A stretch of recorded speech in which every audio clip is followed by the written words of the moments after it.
पावसाळ्याचे 2 महिने उलटले तरी अद्याप सुद्धा लातूर जिल्ह्यामध्ये दमदार पाऊस झालेला नाहीये। त्यामुळे जिल्ह्यातील मध्यम आणि लघु प्रकल्पांमध्ये अद्याप सुद्धा अपेक्षित जलसाठा झालेला नाही। गेल्या काही दिवसांमध्ये जिल्ह्यात काही ठिकाणी पावसाच्या हलक्या सरी कोसळलेल्या आहेत।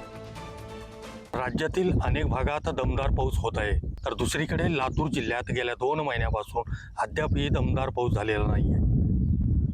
मागील 2 महिन्यामध्ये लातूर जिल्ह्यातील अनेक भागांमध्ये संततधार आणि रिमझिम पावसाने हजेरी लावली खरी।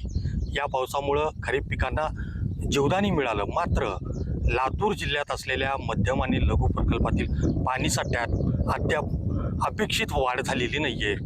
या पावसामुळे जिल्ह्यामधील नदी नाले भरून न वाहिल्यामुळे जलसाठ्यांमध्ये अद्यापही अपेक्षित पाणीसाठा झालेला नाही। आपण सध्या उभे आहोत लातूर जिल्ह्यातल्या टावरजा मध्यम प्रकल्प येथे।